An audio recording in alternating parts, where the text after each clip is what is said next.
Bismillahirrahmanirrahim. Assalamualaikum warahmatullahi wabarakatuh. Alhamdulillahirabbil alamin wa bihi nasta'inu ala umuri dunya waddin. Wassalatu wassalamu ala asrofil anbiya'i wal mursalin wa ala alihi wa sahbihi ajma'in amma ba'du. Yang terhormat dosen pengampu mata kuliah Teori Perilaku dan Budaya Organisasi, Ibu Adah, SPD MPD, serta yang saya hormati teman-teman mahasiswa Sekolah Tinggi Ilmu Tarbiyah Nahdlatul Ulama, Al-Farabi, Pangandaran. Puji syukur kita panjatkan kehadirat Allah yang Maha Ghafur yang telah memberikan kepada kita nikmat kesehatan sehingga kita dapat bersama menjalani aktivitas keseharian kita sehari-hari.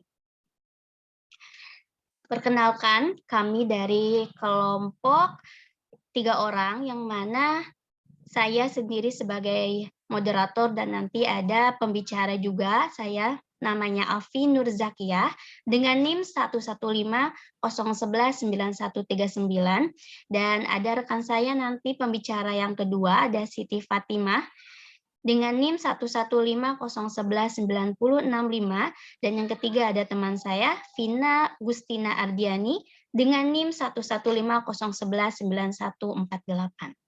Kami di sini membuat video interaktif mengenai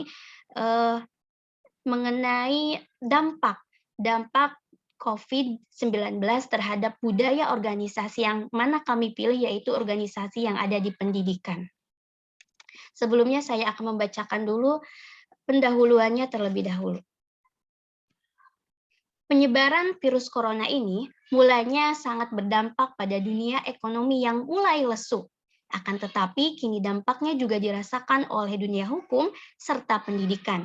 Kebijakan yang diambil oleh banyak negara termasuk Indonesia dengan meniadakan seluruh aktivitas pendidikan membuat pemerintah dan lembaga terkait harus menghadirkan alternatif sebagai proses pendidikan bagi peserta didik maupun mahasiswa yang tidak bisa melaksanakan proses pendidikan pada lembaga pendidikan. Nah, pandemi virus corona yang telah mencapai lebih dari 1 juta kasus secara global telah menghambat semua aktivitas di seluruh sektor dan bidang. Nah, dalam pendidikan sendiri, pemerintah Indonesia melalui rapat terbatas yang dilakukan Mendikbud akhirnya memutuskan untuk membatalkan ujian nasional 2020 yang lampau dan menginstruksikan kepada tiap-tiap sekolah untuk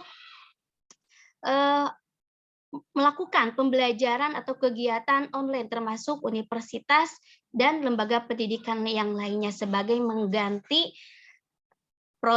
proses pembelajaran yang ada di kelas. Nah, pendidikan harus siap-siap mengantisipasi perubahan peradaban manusia ini. Nah, perubahan tingkah laku manusia yang cenderung tidak bisa lepas dari teknologi dalam segala aktivitasnya juga harus juga diikuti oleh sekolah ataupun madrasah. Itu dia pendahuluannya. Selanjutnya, ini adalah dampak dari COVID-19 terhadap budaya di dunia pendidikan, yang mana dampaknya itu akan dirasakan oleh peserta didik yang menjalani pendidikan, yang kedua oleh pendidik atau guru yang mengajarkan siswa atau peserta didik, yang ketiga yaitu orang tua selaku pendidik yang ada di rumah. Baik, pembicara pertama yang akan disampaikan oleh teman saya yaitu Siti Fatimah. Beliau akan menyampaikan tentang dampak COVID-19 terhadap peserta didik. Kepadanya disilakan.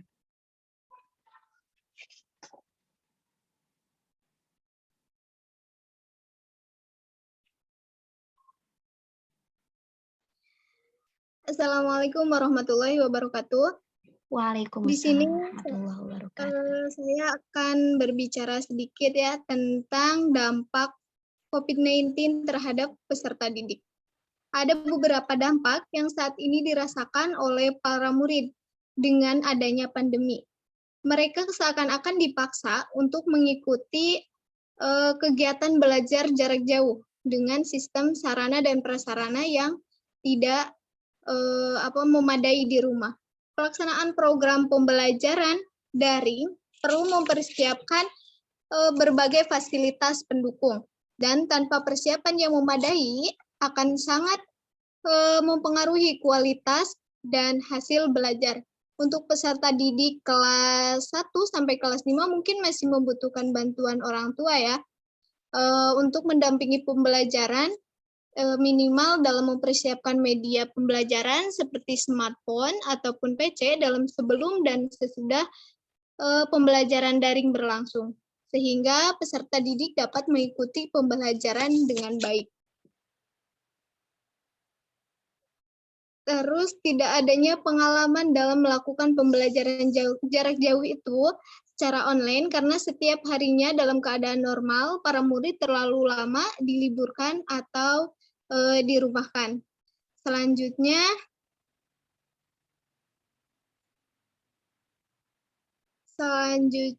ada dampak sosial negatif pandemi COVID-19 bagi peserta. Diambil dari Direktur SMP Jenderal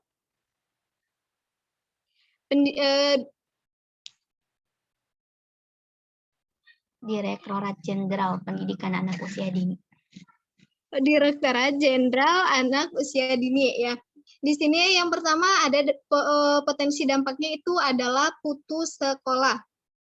Tidak heran ya jika sektor ekonomi menjadi salah satu sektor yang cukup mengalami dampak signifikan.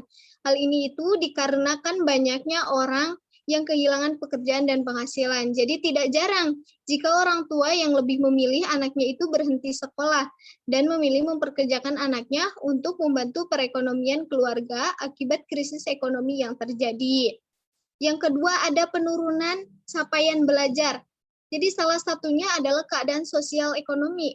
Tiap keluarga siswa yang mempengaruhi mengerjakan banyak sekali tugas, hal itu diperparah dengan kondisi siswa yang kurang berinteraksi dengan lingkungan luar karena harus selalu ada di rumah. Dengan kondisi ini, jadi studi menemukan bahwa pembelajaran tatap muka itu menghasilkan pencapaian akademik yang lebih baik dibandingkan dengan pembelajaran jarak jauh. Yang ketiga ada kekerasan pada anak dan resiko eksternal. Jadi hal ini memang akan membantu anak dalam belajar. Namun hal ini juga bisa meningkatkan resiko kekerasan yang tidak terdeteksi. Tanpa sekolah, banyak anak yang terjebak di kekerasan rumah tanpa diketahui oleh pengajar ataupun guru. Jadi selain kekerasan di rumah, risiko eksternal itu juga menjadi hantu bagi peserta didik.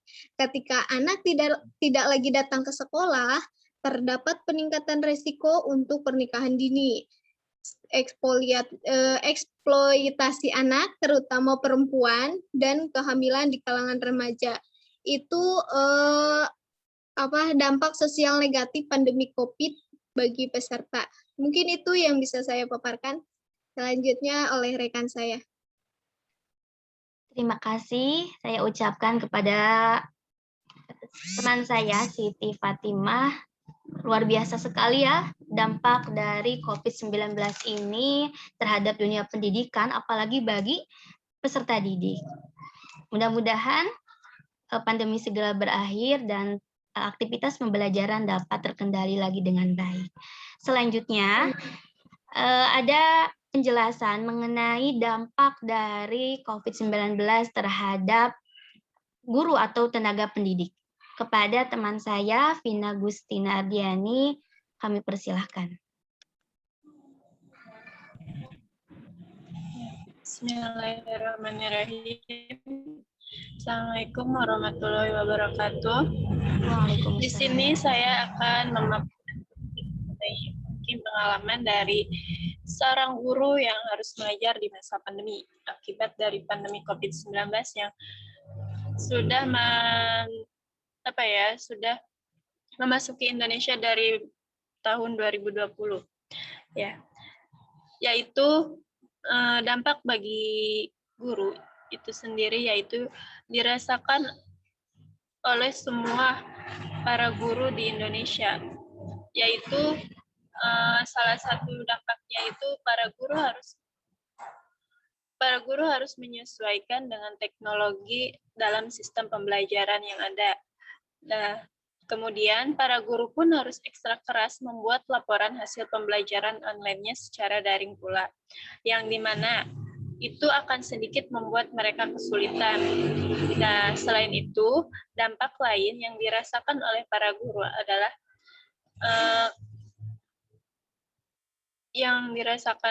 yaitu para murid dan orang tua, yakni mereka mengalami kesulitan akan pembelajaran secara online, di mana para murid dan orang tua dituntut atau diharuskan mereka itu memfasilitasi anaknya untuk dapat melakukan pembelajaran secara jarak jauh. Nah, selain itu, dampak yang dirasakan oleh seorang guru selama melaksanakan pembelajaran daring, itu mereka mengalami kesulitan akan komunikasi dengan orang tua, khususnya pada tingkat SLTP dan SLTA, khususnya SLTP, di mana para peserta didik itu masih di masa labil atau mereka itu harus perlu bimbingan dan pengawasan dari orang tua. Nah, sedangkan orang tua sendiri, tidak semua orang tua murid itu menguasai akan teknologi yang berada di zaman sekarang, sehingga terkadang guru mengalami kesulitan saat berkomunikasi dan memberikan pembelajaran terhadap para siswa dan anaknya tersebut. Nah, selain itu, dalam hal administrasi, guru selain dituntut untuk memahami dan mengikuti perkembangan zaman teknologi, para guru juga dituntut untuk dapat membuat sebuah pelaporan hasil pembelajaran mereka dengan para siswa secara daring. Nah, selain itu, tidak semua lembaga pendidikan memberikan kuota tambahan pada selama pembelajaran di sekolah secara daring. Maka dari itu, hal tersebut menjadi salah satu beban juga untuk seorang guru. Mereka harus selalu mempunyai kuota yang lebih banyak dari biasanya, di mana hal tersebut dilakukan untuk menunjang pembelajaran terhadap siswa di rumah. Nah, untuk selanjutnya yaitu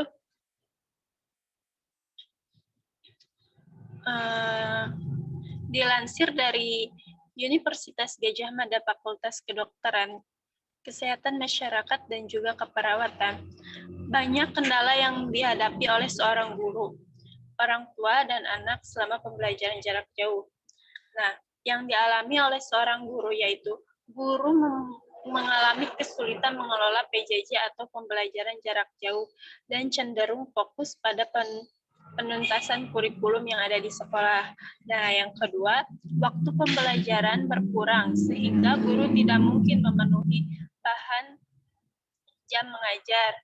Nah, yang ketiga, guru juga mengalami kesulitan komunikasi dengan orang tua, sebagaimana yang telah dijelaskan tadi, sebagai mitra di rumah, sehingga yang selama pembelajaran daring ini bukan hanya sekedar guru yang menjadi seorang pendidik bagi anaknya, tetapi peran orang tua selama pembelajaran jarak jauh ini sangat berdampak besar akan ketercapaian pembelajaran yang dilakukan oleh lembaga pendidikan. Mungkin sekian yang bisa saya paparkan dampak dari COVID-19 dari sisi seorang guru atau tenaga pengajar. Nah, dan selanjutnya akan dilanjutkan oleh rekan saya. Terima kasih. Wassalamualaikum warahmatullahi wabarakatuh. Waalaikumsalam warahmatullahi wabarakatuh.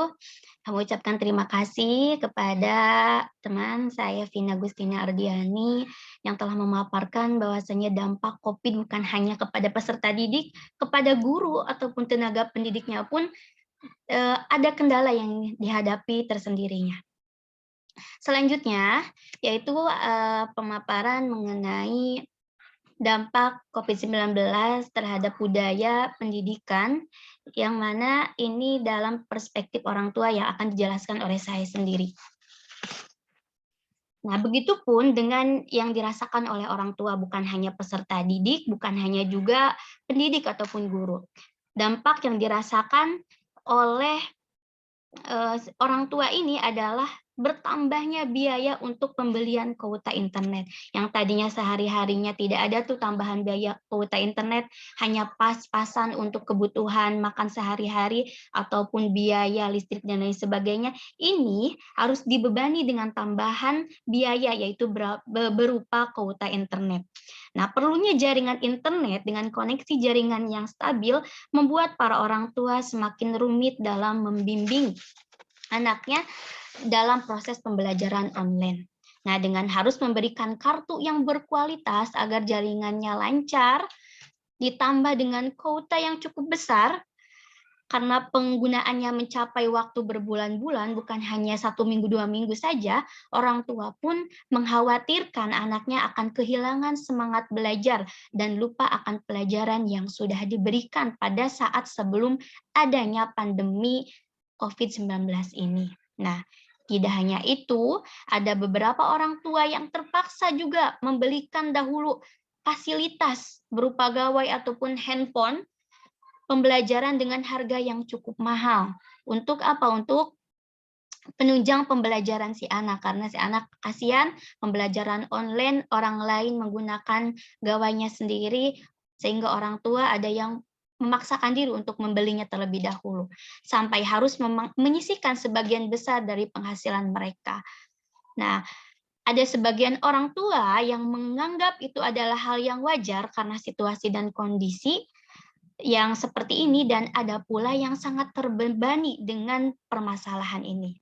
Nah, dengan seperti yang saya rasakan juga, saya kebetulan saya juga mengajar di sebuah lembaga pendidikan, di mana tidak sedikit yaitu orang tua yang mengeluhkan bahwasanya pendapatannya itu pas-pasan, tetapi pengeluarannya itu semenjak COVID meningkat.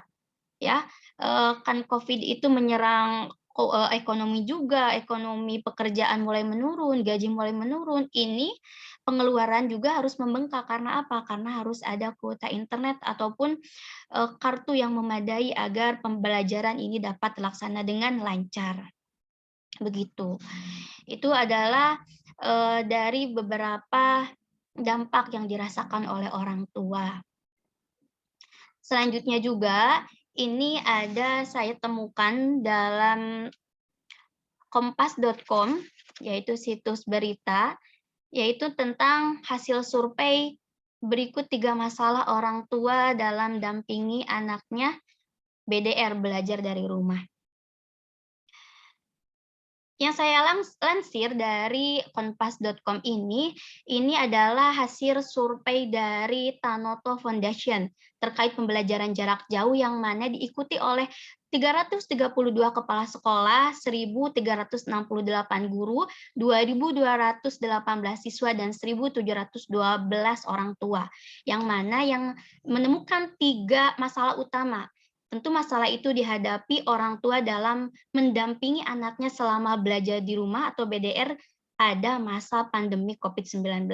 Yang pertama itu sebanyak 56% orang tua yang jadi responden mengaku kurang sabar dan jenuh menangani kemampuan dan konsentrasi anak yang duduk di bangku SD atau UMI. Dan 34% orang tua yang anaknya duduk di bangku SMP atau MTS. Berarti hampir, kalau 56%, hampir setengahnya lebih, ya, orang tua mengaku kurang sabar dalam mendidik ataupun menemani si anak dalam belajar online. Yang kedua, hasil survei kedua yaitu orang tua kesulitan menjelaskan materi pelajaran ke anak SD atau OMI 19% dan SMP atau MTS 28%. Berarti orang tua dengan background yang berbeda-beda, ada yang background-nya lulusan sarjana, lulusan perguruan tinggi, ada yang lulusan hanya tamatan SD dan lain sebagainya, kesulitan dalam menjelaskan materi karena mungkin bukan kemampuannya. Yang ketiga yaitu orang tua kesulitan memahami materi pelajaran anak SD 15% dan SMP 24%. Nah, itu dia adalah hasil survei yang diadakan oleh Tanoto Foundation terkait masalah orang tua dalam mendampingi anak.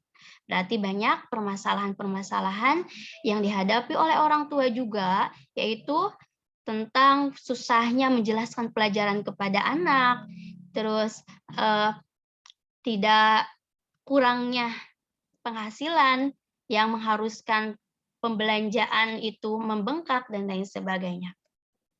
Selanjutnya, ini juga saya mempunyai data mengenai tadi tentang menyambung dari pembicara pertama Siti Fatimah tentang adanya kekerasan, ya. Ini ada contoh dari beritanya, ada ibu di Banten aniaya anak hingga tewas karena kesulitan belajar online.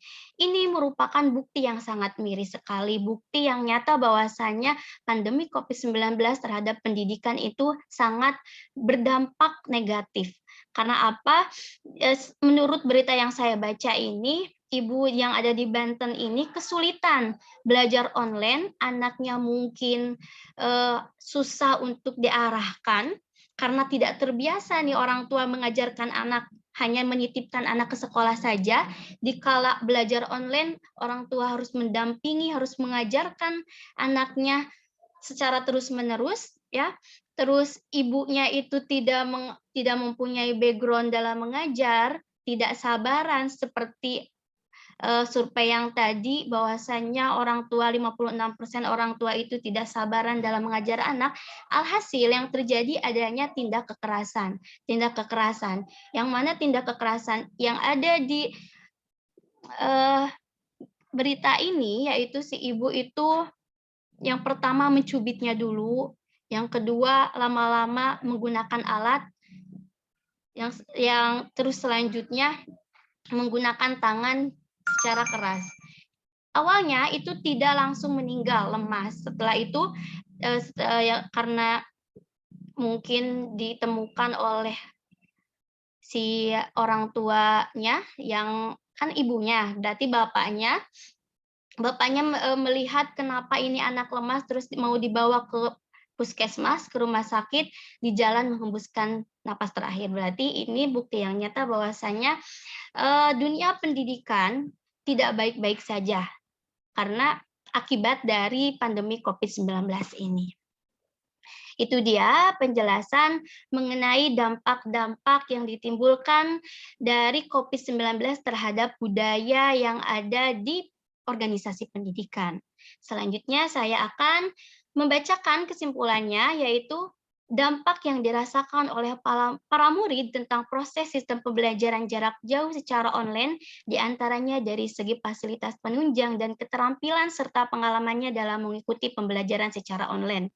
Lalu ada dampak yang terjadi pada orang tua serta guru yang hampir serupa, salah satunya ada pada pembelian kuota yang begitu besar setiap waktunya. Saran dan masukan kepada para instansi dan lembaga pendidikan, yaitu sebelum diadakannya pembelajaran jarak jauh secara online, harus dipersiapkan tentang fasilitas pendukungnya, pengetahuan serta pelatihan terlebih dahulu kepada para murid, orang tua, serta guru. Karena apabila tidak ada persiapan, maka proses sistem pembelajaran online ini tidak akan berjalan dengan baik dan efektif. Itu dia pembahasan kita pada kali ini tentang dampak COVID-19 terhadap budaya organisasi yang ada di dunia pendidikan. Nah, terima kasih kepada teman-teman saya yang telah menjelaskan sebagai pembicara mengenai dampak ini. Akhir kata, mohon maaf bila ada kekurangan maupun kesalahannya. Kami ucapkan terima kasih kepada Ibu Adah, SPD MPD yang sudah membimbing kami, dan kami ucapkan banyak permintaan maaf atas segala kekurangannya. Sekian dari kami. Wallahul muwaffiq ila aqwamit thoriq. Wassalamualaikum warahmatullahi wabarakatuh.